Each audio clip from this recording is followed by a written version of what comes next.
திறன்பேசி ஆன்மீகம் YouTube channel நேயர்களுக்கு அபிராமி சேகரின் அன்பான வணக்கங்கள்.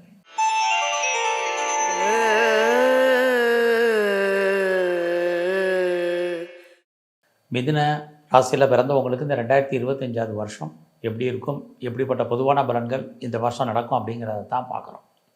அப்படி பார்க்குற போது இந்த வருஷம் பார்த்திங்கன்னா ரொம்ப நம்ம எல்லோருக்குமே முக்கியமான வருஷம் தான் சொல்லணும். ஏன்னா நம்ம எல்லோருடைய வாழ்க்கையிலுமே ஏதோ ஒரு விதத்தில் மாற்றங்களை செய்வதற்கான வாய்ப்பு இந்த வருஷம் இருக்குது. காரணம் என்னென்னா, இந்த வருஷம் 4 முக்கியமான கிரகங்களுடைய பெயர்ச்சி இருக்குது. குறிப்பாக திருக்கணித பஞ்சாங்கப்படி இந்த வருஷம் 2025 மார்ச் 29ஆம் தேதி சனி பகவானுடைய பெயர்ச்சி. இது வரைக்கும் உங்களுடைய ராசிக்கு 9ஆம் இடத்துல சஞ்சரிச்சிட்டு இருந்த சனி பகவான் 10ஆம் இடத்துக்கு போகிறார். அடுத்து இந்த வருஷம் 2025 மே மாதம் 14ஆம் தேதி குரு பகவான் உங்களுடைய ராசிக்கு 12ஆம் இடத்துல இருந்தவர் இப்போ உங்கள் ராசிக்கு வரப்போகிறார். இந்த குரு பகவானுடைய பயிற்சியான ஒரு 4 நாட்கள் கழித்து ராகு எது பயிற்சி. ராகு பகவான் இது வரைக்கும் மே மாதம் 18ஆம் தேதி உங்களுடைய ராசிக்கு 10ஆம் இடத்துல இருந்தவர் 9ஆம் இடத்துக்கும், கேது பகவான் 4ஆம் இடத்துல இருந்தவர் 3ஆம் இடத்துக்கும் பயிற்சியாகிறாங்க. ஆக 4 முக்கியமான கிரகங்கள் சனி, குரு, ராகு, கேது, அத்தனை கிரகங்களுடைய பயிற்சி நம்ம எல்லோருடைய வாழ்க்கையிலே மாற்றம். குறிப்பாக மிதுன ராசியில் பிறந்தவங்களுக்கு எப்படிப்பட்ட பொது பலன்களை செய்வாங்க அப்படிங்கிறத பார்க்குறோம். பொதுவாக ஒரு விஷயம் ஞாபகத்தில் வச்சுங்க, எல்லா கிரகங்களும் நன்மையை செய்யக்கூடிய கிரகம், எல்லா கிரகங்களும் தீமையும் செய்யும். இந்த அடிப்படையை நம்ம யாரும் மறந்துடக்கூடாது. நமக்கு ஜாதகத்தில் சனி செஞ்சால் குரு செய்ய மாட்டார், குரு செஞ்சால் ராகு செய்ய மாட்டார், ராகு செஞ்சால் கேது செய்ய மாட்டார். இப்படி நம்ம எல்லோருமே ஏதோ கிரகத்தினுடைய கட்டுப்பாட்டில் தான் இயங்க வேண்டிய காலகட்டங்கள் இருக்குது. இங்கே நம்ம இத்தனை கிரகங்களும் பயிற்சி, இவங்க செயலாக்கூடிய நட்சத்திர சாரம், ஒவ்வொரு கிரகத்துக்கும் பார்வை இருக்குது. இந்த பார்வையினுடைய பலன் இதையெல்லாம் கணக்கில் எடுத்துக்கிட்டு தான் இந்த வருஷம் எப்படி இருக்கும், என்ன மாதிரியான நட்பலன்கள் இருக்குது, என்ன மாதிரியான கெடுபலன்கள் இருக்குது, அதிலிருந்து நம்ம மீண்டு வருவதற்கான வழிவாய் என்ன, இதுதான் பார்க்க போகிறோம். முதல்ல சனி பகவானுடைய பயிற்சி. இது வரைக்கும் உங்கள் ராசிக்கு 9ஆம் இடத்துல இருந்தவர் 10ஆம் இடத்துக்கு வர்றார். 10 அப்படின்னாலே உங்களுடைய ப்ரொஃபஷன்னு அர்த்தம். யாரெல்லாம் வேலையில் பெரிய லெவலில் வரணும் அப்படின்னு நினைக்கிறீங்களோ கண்டிப்பாக அதுக்கான வாய்ப்பை சனி பகவான் கொடுப்பார். இது வேலையில் இருந்தாலும் யாரெல்லாம் பெரிய லெவலில் ஒரு இண்டஸ்ட்ரியல் ஆரம்பிக்கணும், தொழில் முனைவோராக வரணும் அப்படின்னு பெரிய லெவலில் ஃபீல் பண்ணுறீங்களோ உங்களுக்கும் இந்த சனி பகவான் அனுகூலம் பண்ணுறதுக்கான வாய்ப்புகள் நிறையா இருக்குது. அடுத்து சனி பகவான் உங்களுடைய அந்தஸ்தை கூட்டுவார், கௌரவத்தை கூட்டுவார், பொருளாதார நிலைகளை உயர்த்துவார். இது எல்லாம் உங்களுக்கு கூடும். அவருடைய பார்வைன்னு எடுத்துட்டிங்கன்னா சனி பகவான் உங்களுடைய 12ஆம் இடத்தை பார்க்குறார். நான் யாரெல்லாம் பெரிய லெவலில் நான் ரிசர்ச் பண்ணணும்னு நினைக்கிறேன், பிஹெச்டி பண்ணணும்னு நினைக்கிறவங்களுக்கு இந்த வருஷம் அதுக்கான வாய்ப்புகள் இருக்குது. ஆல்ரெடி நான் பண்ணிகிட்ருக்கேன், பாஸ் பண்ண முடியாத சூழ்நிலையில் இருக்கேன்னு யாரெல்லாம் ஃபீல் பண்ணுறீங்களோ இந்த வருஷம் நீங்கள் பாஸ் பண்ணுவீங்க. அதற்கான வாய்ப்புகள் இந்த வருஷம் இருக்குது. அது இல்லாமல் என்னுடைய ப்ரொஃபஷன் நான் சேஞ்ச் பண்ணணும் அப்படிங்கிறவங்களுக்கு இந்த வருஷம் சேஞ்ச் ஆஃப் ப்ரொஃபஷன் இருக்குது, சேஞ்ச் ஆஃப் பிளேசஸ் இருக்குது, சேஞ்ச் ஆஃப் கம்பெனி இருக்குது.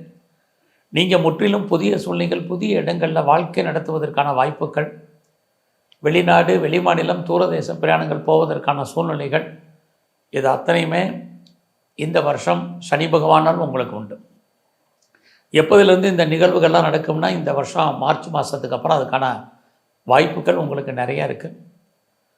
அது இல்லாமல் நான் ரொம்ப நாளாக பிஆருக்கு அப்ளை பண்ணியிருக்கேன், க்ரீன் கார்டுக்கு அப்ளை பண்ணி சிட்டிசன்ஷிப்புக்கு அப்ளை பண்ணியிருக்கேன், வெயிட் பண்ணிகிட்ருக்கேன், இதெல்லாம் வருமா அப்படின்னு நினைக்கிறவங்களுக்கு கண்டிப்பாக மாற்றம் உண்டு.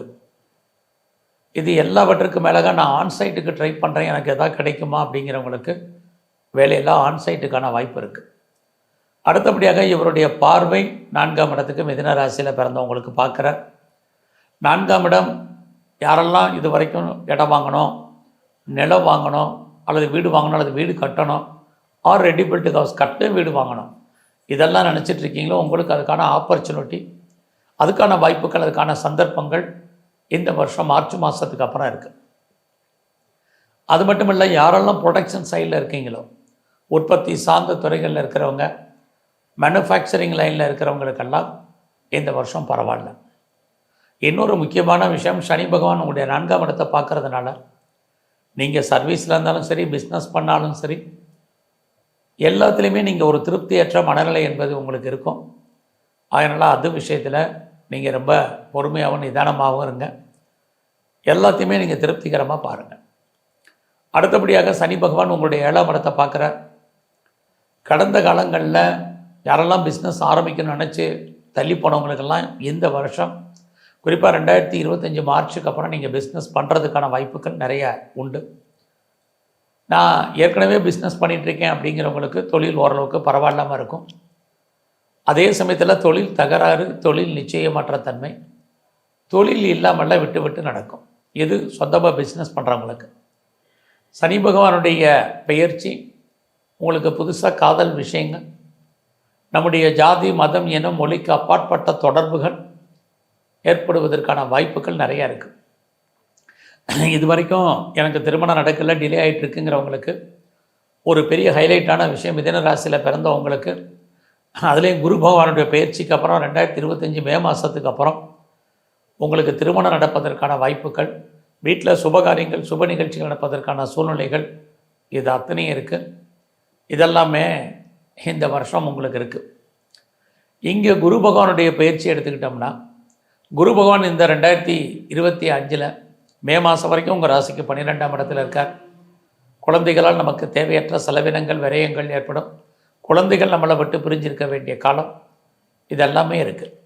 ஆனால் 2025 மே மாதத்துக்கு அப்புறம் உங்கள் ராசியிலே குரு வர்றது உங்களுக்கு இயற்கையிலே தெய்வ அனுகூலம். ஆக இந்த காலங்களில் யாரெல்லாம் கிட்ஸ் இல்லை, குழந்தை இல்லை, குழந்தைக்காக காத்துட்ருக்கேன், ட்ரீட்மெண்ட் எடுத்தும் ஃபெயிலியர் ஆகிடுச்சு அப்படின்னு யாரெல்லாம் ஃபீல் பண்ணுறீங்களோ, உங்களுக்கு 2025 மே மாதத்துக்கு அப்புறம் குழந்தை பாக்கியத்துக்கான வாய்ப்புகள் நிறையா இருக்குது. அது மட்டுமல்ல, அந்த காலங்களில் மிதுன ராசியில் பிறந்தவங்களுக்கு பெரிய லெவலில் கிரானிக்காக ஏதாவது நோய் இருக்குது அப்படிங்கிறவங்களுக்கு நோயிலிருந்து நீங்கள் குணமடைவதற்கான வாய்ப்பு, நோயினுடைய கஷ்டத்திலிருந்து நீங்கள் விடுபடுவதற்கான சந்தர்ப்பங்கள் இறை அருளால் உங்களுக்கு ஏற்படும். நோய் மட்டுமல்ல, பெரிய லெவலில் எனக்கு கடன் இருக்குது, லோன் இருக்குது, இஎம்ஐ இருக்குது, என்னால் பெரிய லெவலில் கஷ்டப்பட்டுருக்கேன், வட்டி கட்டிகிட்டு இருக்கேன் அப்படின்னு யாரெல்லாம் ஃபீல் பண்ணுறீங்களோ, உங்களுக்கு ஏதோ ஒரு ரூபத்திலே கடன் குறைவதற்கான வாய்ப்புகள் நிறைய உண்டு. ஆக கடன் நோய் குறைவதற்கான வாய்ப்பு 2025 மே மாதத்துக்கு அப்புறம் நிறையா இருக்குது. குடும்பத்தில் சுபகாரியங்கள் சுப நிகழ்ச்சிகள் நடக்கும். இது வரைக்கும் தள்ளிப்போன அத்தனை நல்ல விஷயங்களும் குடும்பத்தில் நடப்பதற்கான வாய்ப்பு இந்த வருஷம் 2025 மே மாதத்துக்கு அப்புறம் மிதுன ராசியில் பிறந்தவங்களுக்கு இருக்குது. அவருடைய பயிற்சிக்கு அப்புறம் பார்த்திங்கன்னா, இந்த மே மாதத்துக்கு அப்புறம் யாரெல்லாம் நான் முதல்ல சொன்ன மாதிரி திருமணம் வேண்டான் இருந்தவங்க, திருமணம் தள்ளி போனவர்கள், திருமணம் நடக்காமல் இருந்தவர்கள் அத்தனை பேருக்கும் திருமணம் நடப்பதற்கான வாய்ப்பு இருக்குது. அது மட்டும் இல்லை, 2வது திருமணத்திற்கு யாரெல்லாம் ட்ரை பண்ணுறீங்களோ செகண்ட் மேரேஜுக்கான வாய்ப்பும் நிறையா இருக்குது. நான் பெரிய லெவலில் ஹையர் ஸ்டடி பண்ணணும், ஹையர் எஜுகேஷன் பண்ணணும்னு நினைக்கிறவங்க மே மாதத்துக்கு அப்புறம் பண்ணுறதுக்கான வாய்ப்புகள் உண்டு. அந்த காலங்களில் change of profession, change of places இது அத்தனையும் இருக்குது. ஆக உங்களுடைய வெளிநாட்டு தொடர்புகள் பிரகாசமாக இருக்கும். நான் எக்ஸ்போர்ட் பண்ணுறேன், இம்போர்ட் பண்ணுறேன், எனக்கு எப்படி இருக்குங்கிறவங்களுக்கும் மே மாதத்துக்கு அப்புறம் உங்களுடைய தொழில் நல்லா இருக்குது. அதுலேயும் மே மாதத்துக்கு அப்புறம் யாரெல்லாம் கலைத்துறையில் இருக்கீங்களோ உங்களுக்கு புகழ், அந்தஸ்து கூடும், வருமானங்கள் நார்மலாக இருக்கும். நான் அரசியலில் இருக்கிறேன், எனக்கு எப்படி இருக்குங்கிறவங்களுக்கு அரசியலில் ஏற்றம் முன்னேற்றம் இருக்குது. இந்த வருஷத்தில் நான் பெரிய லெவலில் ஷேர்ஸில் இன்வெஸ்ட்மெண்ட் பண்ணணும்னு நினைக்கிறேன், ட்ரேடிங் பண்ணணும்னு நினைக்கிறேன், ஆன்லைன் பிஸ்னஸ் பண்ணணும்னு நினைக்கிறேன், எப்படி இருக்கும் அப்படின்னு நினைக்கிறவங்களுக்கு 2025 மே 18க்கு அப்புறம் பரவாயில்லாமல் இருக்கும். நீங்கள் அந்த காலங்களில் எனி ஸ்பெக்குலேஷன், யூக வணிகங்கள் நார்மலாக இருக்குது. எல்லாமே சொல்லிகிட்டு இருந்தேன் நான். உங்களுடைய ப்ரொஃபஷன், உங்களுடைய ஜாப், உங்களுடைய கெரியரை பொறுத்த வரைக்கும் பெருசாக சொல்லலை. காரணம் என்னென்னா, இந்த வருஷம் நீங்கள் அத்தனை பேரும் மிதுன ராசியில் பிறந்தவங்க கவனமாக இருக்கணும். இல்லைன்னா நீங்கள் பார்க்கும் வேலையை விட்டு வெளியில் வரணும் அல்லது வெளியேற்றப்படணும் அப்படிங்கிற சூழ்நிலை ஜாபில் இருக்குது. ஒருவேளை நீங்கள் ஆட்டோமேட்டிக்காக ரிட்டையர்மெண்ட் ஆகலாம், இல்லைனால் கூட உங்கள் வேலையில் ஒர்க்கில் ப்ரெஷர், ஒர்க்கில் டென்ஷன், ஒர்க்லோடு அதிகமாக இருப்பதற்கான வாய்ப்புகள் நிறையா இருக்குது. ஆக இந்த வருஷம் வேலையில் இருக்கிறவங்க வேலையில் கவனமாக இருங்க. பார்க்கும் வேலையை விட வேண்டிய சூழ்நிலை, வெளியேற்றப்பட வேண்டிய சூழ்நிலைகள், வேலையை பற்றிய ஒரு ஃபியரிங் இருக்கும். பட் மற்ற அத்தனை விஷயங்களும் உங்களுக்கு நல்லபடியாக அமைவதற்கான வாய்ப்பு நிறைய உண்டு. அதனால் அந்த விஷயத்தில் ரொம்ப கவனமாக இருங்க. இந்த வருஷம் முழுவதுமே நீங்கள் பெரும்பாலும் சனி பகவானை கும்பிட்டு வாங்க. பைரவருடைய வழிபாடு, குறிப்பாக தன்வந்திரி பகவானை நல்லா கும்பிடுங்க. அது இல்லாமல் பெருமாள் ஸ்தலத்தில் இருக்கக்கூடிய சக்கரத்தாழ்வாருடைய வழிபாடு இந்த வருஷம் உங்களுக்கு ரொம்ப முக்கியம். அதுலேயும் மிதுன ராசியில் பிறந்து நீங்கள் நடராஜரை வழிபாடு பண்ணுங்கள். நல்லதொரு ஏற்றம் முன்னேற்றம் உங்கள் வாழ்க்கையில் அமையும். நன்றி, வணக்கம்.